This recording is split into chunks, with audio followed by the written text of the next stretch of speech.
Hey guys, Jacqueline Fernandez here at the 6 First Alert Center. Thank you so much for joining me this afternoon. Just wanted to chat with you about a few of our top stories today that matter to you, that matter to me, that matter to our community in Fernandez Files. So the first story I'm going to talk about is an Omaha woman who was charged in connection to an animal cruelty case. We had that story for you yesterday, but want to give you a few extra updates right now.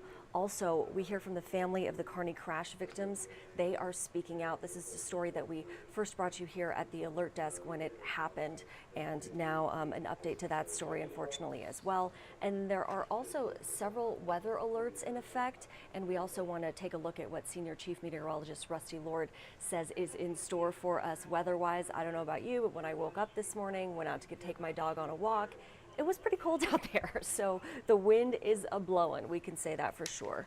But kicking off Fernandez Files this afternoon, let's start out with our first story that we're covering today. So this is on our website. I can head over there for you right now. This is where the story is. So an Omaha woman made her first court appearance Wednesday in connection to an animal neglect case. This is Choppa. This was part of our video this morning on Daybreak, and I paused it there. This dog just unfortunately, as you can see on the graphic, found emaciated, lethargic, and had to be put down because of these awful conditions. Now, Sherry Dale, here she is as we scroll down on the screen here. She's been charged in this animal cruelty case. This woman on your screen, she's 60 years old. This is a Class 4 felony. Her bond is set at $25,000, and her preliminary hearing is set for December 27th. She faces up to 2 years in prison and a $10,000 fine, so she could face monetary damages and prison time. Now, she was arrested Monday in connection to Choppa, who was found in those horrible conditions a couple months ago. A necropsy report came back with evidence of severe malnutrition, and she should be in court at 9 o'clock in the morning.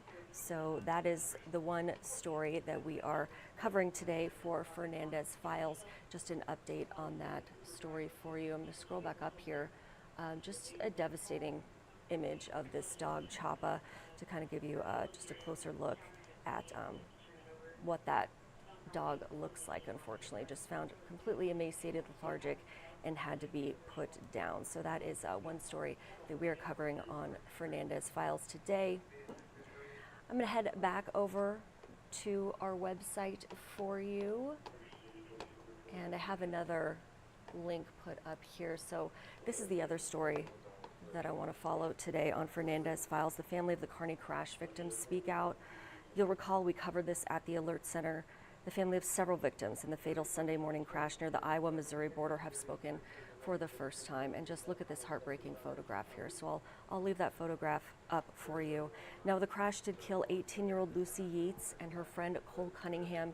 It also seriously injured Lucy's twin sister Aubrey, who was airlifted to Nebraska Hospital, where the Yates' family says she continues to recover from multiple traumatic injuries. And this is a quote from the families. They say, quote, "This incredibly senseless and tragic event has left our families with a hole that will never be filled." This is a quote from the Yates family. They said this in a statement that was released last night. They said, quote, "We thank our friends, family, and community for their support, love, and prayers as we come together to help Aubrey recover from this horrific experience." So we do have this opportunity for you to read more right here. This will kind of give you more of the background for you. This is what's been shared on a social media post from our KCTV5 neighbors. And just a very, very sad story to have to talk about today. A GoFundMe, though, has been set up. You can click here and head to our website if you'd like to contribute to that. And there's another meal fundraiser campaign for the Cunningham family that's been set up as well. So again, just an unfortunate story to have to cover here at the Alert Center today. These teens' lives lost in this horrific crash. So something to take note of there. Now, also wanted to chat about the weather a little bit. So we're kind of switching gears here at the Alert Center. We head over to our website, firstalert6.com. You'll notice that the banner up here in the left-hand corner has 4 weather alerts in effect. So if we click on that, this will kind of show you what what warnings are in effect right now. So a red flag warning for all of these areas, right? There's also a high wind warning. And we have a wind advisory. So those are the 4 weather alerts in effect. Now, if we go back up to the top of our homepage, firstalert6.com, here's our First Alert 6 weather.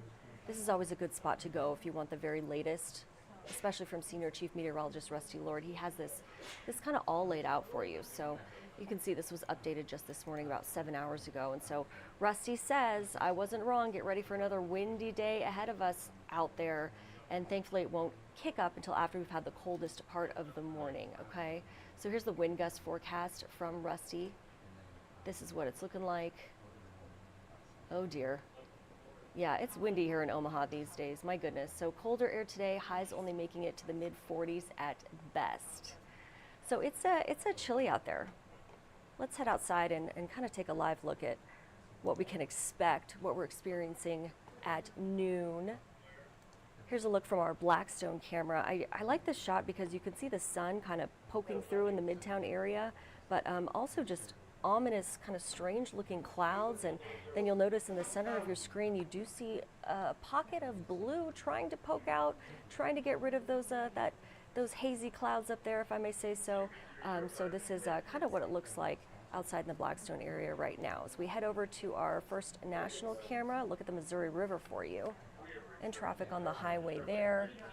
Yeah, you can see that camera shaking around. So wind is huge. Unfortunately, Rusty says the wind may not back off much tonight, and we could easily still gust to 40 miles per hour in some places during the nighttime. But it will back off Tuesday. So that is the good news. Tuesday, Rusty says peak gusts up near 30 miles per hour and mostly in the morning. So good news there. Thursday, the coldest air of the week, with highs in the lower 40s, so brace yourself for that. Again, that First National camera just bouncing around from all the wind out there. And here's another good shot for you, 90th and Dodge, to let you know how windy it is in that spot. Yep, there's the American flag just blowing away. You can see a little bit of shaking from this camera as well, and apparently traffic flowing smoothly out there as we speak. So that's the good news. Looking forward to Friday, head back to our weather. Here's what Rusty has in store for us. He says it's almost Friday. I like that in the graphic. It's hump day out there. But Friday, this is what he's expecting at this point.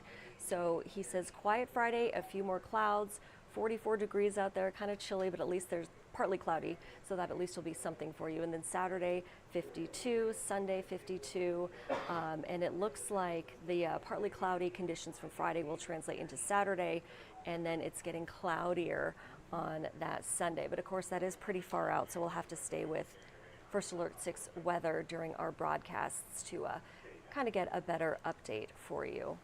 Now, in the interim, I do want to say thank you so much for joining me at the First Alert 6 Alert Center. Please do stay tuned for our first broadcast. That's coming up at 3 o'clock. Until then, have a wonderful day.